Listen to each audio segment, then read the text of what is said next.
Hello everyone. जसं की काल मी तुम्हाला आपल्या ग्रुपला, आपल्या चॅनलला, टेलिग्राम चॅनलला जिओलॉजी बाय सुदर्शन कराळे सोबत बँकिंग मेन्स आणि त्यासोबत एक डेली टार्गेटसाठी आपण एक ग्रुप क्रिएट केला आहे. त्या ग्रुपवर पोल टाकला होता की आपल्याला बँकिंग अवेअरनेस हा कोर्स लॉन्च करायचा का. तर भरपूर साऱ्या विद्यार्थ्यांनी त्याला रिस्पॉन्ड केलं आणि हो म्हणून टाकलं. सोबत मी हे सुद्धा विचारलं होतं की या कोर्समध्ये तुम्हाला जे लेक्चर्स आहेत ते तुम्हाला व्हिडिओ म्हणजे रेकॉर्डेड फॉर्मॅटमध्ये पाहिजेत की लाईव्ह फॉर्मॅटमध्ये पाहिजेत. तर अगेन तुम्ही तेच सांगितलं की बाबा आम्हाला व्हिडिओ जे आहेत ते रेकॉर्डेड फॉर्मॅटमध्ये पाहिजेत. म्हणजे चांगली गोष्ट आहे, म्हणजे तुम्हाला जास्त फिजिबल होईल की तुम्ही जेव्हा तुम्हाला तुमच्या स्टडीमधून 1 तास काढायचा असेल कशासाठी, बँकिंग अवेअरनेसच्या लेक्चरसाठी, तर ते तुम्ही त्या पद्धतीनं काढू शकता, ॲडजस्टमेंट करू शकता आणि तेव्हा ते लेक्चर कंप्लीट करू शकता. तर स्टार्टिंगला मी तुम्हाला एक गोष्ट सांगून देतो की हा कंप्लीट कोर्स आहे बँकिंग अवेअरनेसचा आणि एवढं जास्त डिटेलमध्ये बँकिंग तुम्ही कधीच तुमच्या आयुष्यामध्ये कुठून शिकले नसाल याची गॅरंटी देतो. यानंतर तुम्हाला बँकिंग अवेअरनेसचा कुठला कन्सेप्ट कळाला नाही किंवा कुठला कन्सेप्ट राहिला असं कधीच वाटणार नाही. आता असे भरपूर सारे स्टुडंट असतात की सर माझं क्वांट रिझनिंग खूप चांगलं आहे, म्हणजे मी जो ऑलमोस्ट मॅक्झिमम अटेम्प्ट करतो आणि माझी ॲक्युरसी पण चांगली राहते, तर त्यामुळं मी GA हा सब्जेक्ट करत नाही. जनरल अवेअरनेसवर मी तेवढा असा माझा फोकस नाही. पण मी म्हणतो तुम्ही जनरल अवेअरनेस आत्ता केला तर जास्त बेटर राहील. याचं रिझन असं असतं की तुम्ही मेन्स क्लिअर कराल पण अल्टिमेटली तुम्हाला यावं लागतं जनरल अवेअरनेसवरच, आणि ते असते इंटरव्ह्यूमध्ये पण खूप जास्त महत्त्वाचा रोल प्ले करणारा पार्ट आहे जनरल अवेअरनेस. सो तुम्हाला मी म्हणेल जर तुम्ही नवीन असाल तर बेसिकपासून आता तुम्हाला लेक्चर मिळणार आहेत, तर ते पूर्णच्या पूर्ण लेक्चर कव्हर करत चला. मी लेक्चर्स हे जास्त लेंदी ठेवणार नाही, एक 45, 45, 50 मिनटापर्यंत, हार्डली 1 तास एखादं लेक्चर. आता बेसल नॉर्म्स वगैरे आहेत, समजा बेसल नॉर्म्स आहेत, लागतो थोडासा टाईम लागतो कारण खूप डीपमध्ये कन्सेप्ट सांगणं आहेत. सोबत खूप सारे कन्सेप्ट त्याच्यामध्ये लिंक आहेत, एकमेकाला लिंक आहेत. तर मग अशा केसमध्ये हे थोडंसं 1 तासापर्यंत जाऊ शकते, पण हार्डली 1 तासापेक्षा जास्त मी याची लिंक ठेवणार नाही. मोस्ट ऑफ द लेक्चर तुम्हाला 40 ते 45 मिनिटाचे मिळतील, पण तुम्हाला प्रामाणिकपणे सगळे लेक्चर करायचे आहेत. तुमचा फीडबॅक द्यायचा आहे. आणि मी सांगितलंच तुम्हाला की ज्यांना असं वाटत असेल की मला GA करायचं काम नाही, पण जेव्हा इंटरव्ह्यू येतो तेव्हा तुम्हाला त्याच्यावरच परत यावं लागतं. ओके. आणि याच्यामध्ये अजून एक गोष्ट मी क्लिअर करून देतो की बाबा मी वर्किंग कॅन्डिडेट आहे, म्हणजे वर्किंग आहे, बँकमध्ये वर्किंग आहे as an AFO, agriculture field officer म्हणून बँक ऑफ महाराष्ट्रामध्ये. सॉरी, ते central bank of India already होतो ना, तर त्यामुळे ते म्हणजे ते बॅक ऑफ द माइंड किंवा सबकॉन्शियस माइंडमध्ये सेंट्रल बँक ऑफ इंडियाच निघून जातं तोंडामधून. पण आता मी बँक ऑफ महाराष्ट्रामध्ये आहे. ओके सर, तुम्ही शिकवता, आम्ही नवीन आहे, मग आम्ही तुमचे लेक्चर का बघावेत, यासाठी मला माझा परिचय द्यायची गरज नाही आहे, पण स्टील मी तुम्हाला परिचय देतो. माझं नाव सुदर्शन गजानराव कराळे. माझं BSc ॲग्रिकल्चर झालेलं आहे. मी माझं BSc ॲग्रिकल्चर हे कॉलेज ऑफ ॲग्रिकल्चर अकोला इथून कंप्लीट केलं आहे. त्यानंतर मी AFO क्रॅक केली होती 2022मध्ये, तेव्हा मी सेंट्रल बँक ऑफ इंडियामध्ये AFO होतो. त्यानंतर मी आता यावर्षी भरपूर साऱ्या पोस्ट काढल्या, म्हणजे 4 पोस्ट काढल्या. मी AFO अगेन बँक ऑफ महाराष्ट्रामध्ये माझं सिलेक्शन झालेलं आहे. सोबत मी bank of Baroda LBO local bank officer ती पण एक्झाम क्लिअर केली आहे. सोबत मी ग्रामसेवक पण होतो मध्ये काही दिवस, म्हणजे सिलेक्शन झालं होतं. सोबत SBI JA म्हणजे ज्युनियर असोसिएट, जे की बऱ्याच मुलांचं हे आहे, ड्रीम आहे की मला SBI JA व्हायचं आहे. सोबत IBPS क्लर्क इंडियन बँक, एवढे माझे सिलेक्शन झालेले आहेत.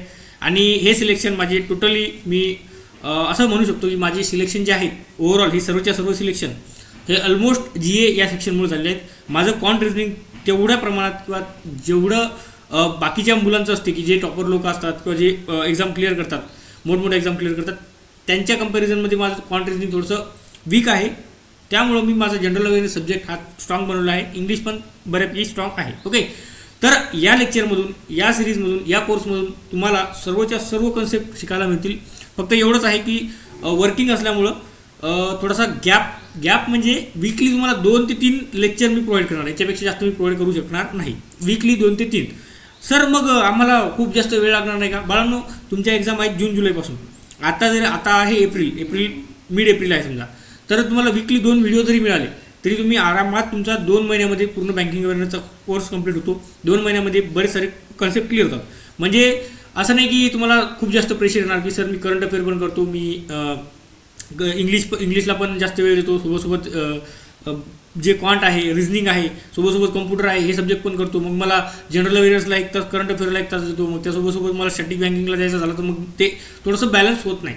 मग अशा हिशोबानं तुम्हाला तुमच्यासाठी पण सोयीस्कर होईल की बाबा वीकली 2 व्हिडिओज तुम्ही बघायचे. मला पण फिजिबल होईल, कारण मी पण वर्किंग कॅन्डिडेट आहे, तर मला PPT बनवणं, थोडासा स्टडी वगैरे करणं, त्या गोष्टीवर डीपमध्ये स्टडी करणं, त्या गोष्टी तुम्हाला समजावून सांगणं, तर याला मला पण थोडासा वेळ लागतो, प्रिपरेशन मला पण पाहिजे आहे. ओके, तर आता बघूयात आपण याच्यामध्ये, या व्हिडिओमध्ये, की मी तुम्हाला काय काय शिकवणार आहे.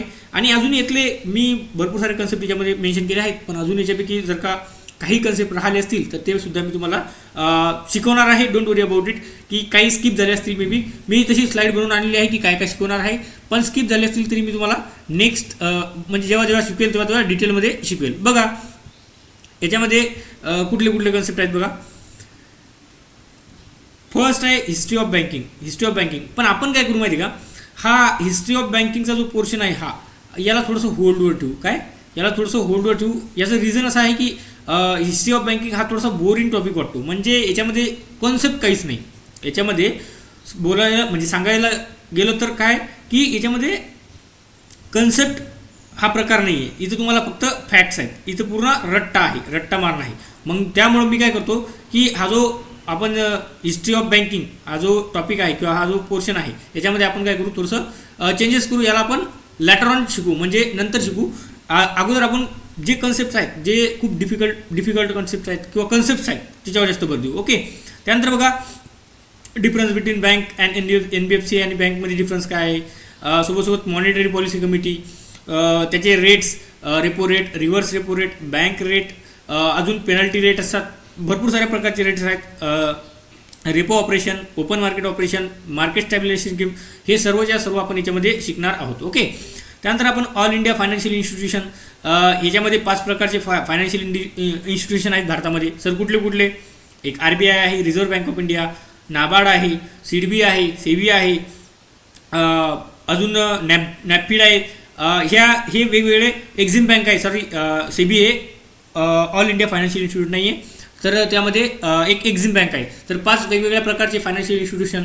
याच्यासोबत सेबी पण बघायचं आहे आपल्याला. हे कॅपिटल मार्केट सोबत आपण मनी मार्केट, याच्यामध्ये कॅपिटल मार्केटचा पार्ट आहे तो, म्हणजे फायनान्शियल मार्केटचा पार्ट आहे सेबी, ते आपण त्याच्यामध्ये बघणार आहोत. सोबत प्रायोरिटी सेक्टर लेंडिंग, हे पण खूप महत्त्वाचा पोर्शन आहे. जनरली तुम्हाला इंटरव्ह्यूमध्ये क्वेश्चन विचारतात त्याच्यावर, म्हणजे सर्वच हे इम्पॉर्टंट आहे इंटरव्ह्यूच्या पर्स्पेक्टिव्हनं, पण एक्झाम पॉईंट ऑफ व्ह्यू पण तेवढंच महत्त्वाचं आहे. मनी मार्केट, कॅपिटल मार्केट, सोबत urban and rural cooperative banks, कुठल्या बँक्स अर्बन कोऑपरेटिव्ह आहेत, कुठल्या रुरल कोऑपरेटिव्ह बँक्स आहेत, मग याचा क्रायटेरिया काय आहे, हे पण सर्व आपण याच्यामध्ये बघणार आहोत.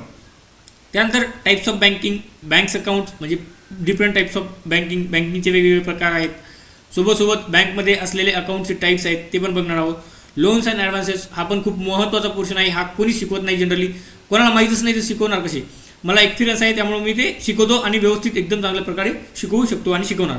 तर त्यामुळे लोन्स अँड ॲडव्हान्सेस तुम्हाला याच्यानंतर कधी याच्यामध्ये प्रॉब्लेम येणार नाही, कारण तुम्हाला आता बँकमध्ये गेल्यानंतर तुम्हाला लोन्स अँड ॲडव्हान्सेसमध्ये किंवा ऑपरेशनल डिपार्टमेंटमध्ये काम करायचं आहे. तर त्यामुळे हे शिकवणं गरजेचं आहे आणि हे कामात येणार आहे. SARFAESI act, ways to recover NPA, म्हणजे डिफरंट जे काही साधनं आहेत किंवा माध्यम आहेत NPA रिकवर करण्याची, तर ते पण आपण बघणार आहोत. याच्यामध्ये फक्त मी SARFAESI ॲक्टच मेन्शन केला आहे. त्यासोबत बघा इन्सॉल्वन्सी अँड बँकरप्सी कोड आहे, बॅड बँक आहे, हे सर्व आपण याच्यामध्ये बघणार आहोत. ते वर्क कशा पद्धतीनं करते हे सुद्धा आपण त्याच्यामध्ये बघणार आहोत. बरं, त्यानंतर नेगोशिएबल इन्स्ट्रुमेंट, कुठले नेगोशिएबल इन्स्ट्रुमेंट आहेत त्याच्यामध्ये बघणार आहोत. यातला ॲक्ट कधीचा आहे हे पण सर्व बघणार आहोत. डिटेलमध्ये आपण स्टडी करणार आहोत. त्यानंतर NPA काय असते, नॉन परफॉर्मिंग असेट, याचे टाईप्स, भरपूर साऱ्या गोष्टी याच्यामध्ये शिकवणार आहे. आणि अत्यंत बेसिकपासून तुम्हाला कुठंच याच्यानंतर हे बँकिंग अवेअरनेसचा हा कंप्लीट कोर्स केल्यानंतर तुम्हाला याच्यानंतर कुठंच बँकिंग अवेअरनेससाठी भटकायचं काम पडणार नाही. ओके. त्यानंतर बेसल नॉर्म्समध्ये 3 प्रकारचे नॉर्म्स आहेत. कधी कुठला नॉर्म्स कधी आला होता म्हणजे ॲप्लिकेबल झाला होता किंवा इस्टॅब्लिश केला होता, तर ते सर्व आपण याच्यामध्ये एन्फोर्स केला होता. ह्या सर्व सर्व सर्व गोष्टी आपण याच्यामध्ये बघणार आहोत. त्यानंतर PCA फ्रेमवर्क काय आहे, प्रॉम्प्ट करेक्टिव्ह ॲक्शन काय आहे, ह्या पण गोष्टी आपण याच्यामध्ये बघणार आहोत. त्यानंतर बघा structure of Indian banking system. आपण इथून सुरुवात करू. अगोदर स्टार्टिंगचा फर्स्ट टॉपिक आपला हा असणार आहे काय, कारण बेसिक आपल्याला बघायचं आहे ना स्ट्रक्चर कसं आहे, तर मग इथून आपण सुरुवात करू. ओके चालेल. Structure of Indian banking system. त्यानंतर difference between schedule and non schedule commercial bank. Schedule bank आणि नॉन शेड्यूल बँकमध्ये फरक काय असतो. टाईप्स ऑफ सिक्युरिटीज कुठल्या प्रकारच्या असतात.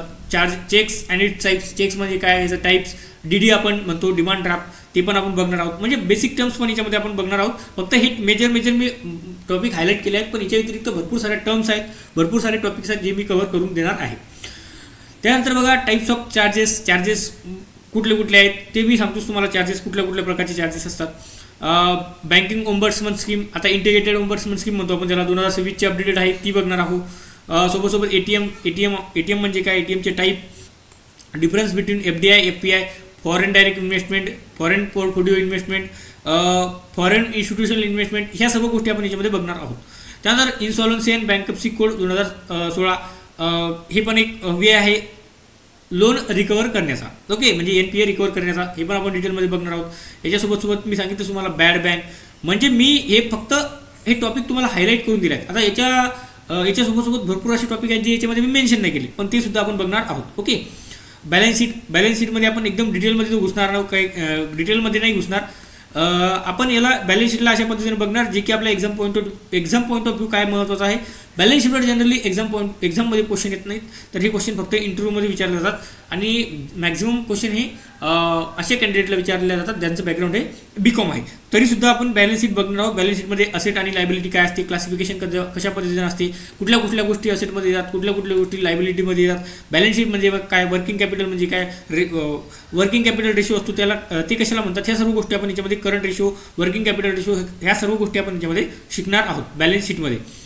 त्यासोबत अदर इम्पॉर्टंट टर्म्स मी सांगितलं तुम्हाला की भरपूर साऱ्या टर्म्स आहेत. तुम्ही टर्म्समध्ये जेव्हा मी शिकवेल तुम्हाला तर टर्म्समध्ये भरपूर साऱ्या टर्म्स तुमच्या क्लिअर होतील आणि त्या एक्झाममध्ये ॲज इट इज विचारतात, ॲज इट इज इंटरव्ह्यूला विचारल्या जातात. तर अशा पद्धतीनं बघा एवढ्या साऱ्या गोष्टी मी तुम्हाला शिकवणार आहे आणि ते सुद्धा फ्री ऑफ कॉस्ट. काय म्हटलं मी, ते सुद्धा फ्री ऑफ कॉस्ट.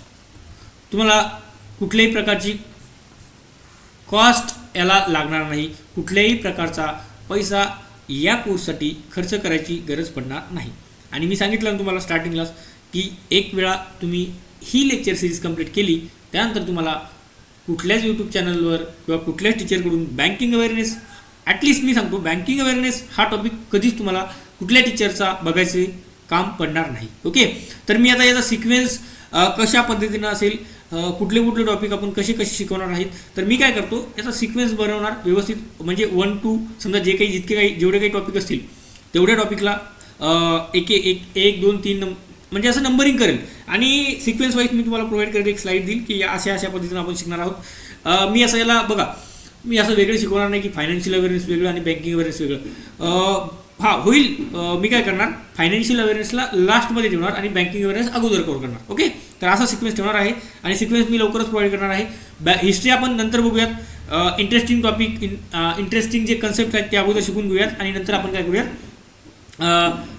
MPC वगैरे. MPC पण महत्त्वाचा टॉपिक आहे, तो शिकवणं खूप महत्त्वाचं आहे. त्याला 4-5 दिवस लागतील. 4-5 दिवस लागतील म्हणजे ॲटलिस्ट 2 ते 3 लेक्चर त्याला लागतील 3 लेक्चर्स. तर त्यामध्ये आपल्याला ते बेसिक कन्सेप्ट समजून घेणं महत्त्वाचं आहे आणि एकदम तुम्हाला अशा पद्धतीनं शिकवायचा प्रयत्न करेल ज्याच्यामध्ये मी काय करेल की जे आपण इन्फोग्राफिक्स म्हणतो, ज्याच्यामध्ये तुम्हाला मी शिकवलेला कन्सेप्ट कोरिलेट करता येईल. म्हणजे तुम्हाला ते डायरेक्ट तो कन्सेप्ट म्हणजे ते बॅकग्राऊंड दिसलं किंवा फोटोज दिसले तर त्यानंतर तुम्हाला त्या फोटोजच्या माध्यमातून सुद्धा एकदम जास्त क्रिस्टल क्लिअर कन्सेप्ट समजून जाईल. ओके, अशा पद्धतीने आपण शिकूयात आणि हा कन्सेप्ट, हा जो कोर्स आहे हा थोडासा एकदम मी म्हणेल की थोडासा थेरॉटिकलपेक्षा प्रॅक्टिकल वेनं आपण जास्त शिकूयात. म्हणजे थेरॉटिकल तर शिकवणं कंपल्सरी आहेच, ते शिकवणं आहे, पण प्रॅक्टिकली मी तुम्हाला काही गोष्टी समजून सांगणार आहे ज्या की मी बँकमध्ये यूज करतो किंवा बँकमध्ये शिकलेल्या आहेत. तर अशा पद्धतीने जर आपण बँकिंगवर शिकलं तर मला असं वाटते की खूप चांगल्या पद्धतीने आपण बँकिंग अवेअरनेसचा पोर्शन कव्हर करू शकतो. आणि बँकिंग अवेअरनेस याला पेपरमध्ये वेटेज किती आहे हे नवीन स्टुडंट जे असतील त्यांना सांगायची गरज पडेल मे बी, पण जे जुने स्टुडंट आहेत त्यांना अजिबात सांगायची गरज नाही.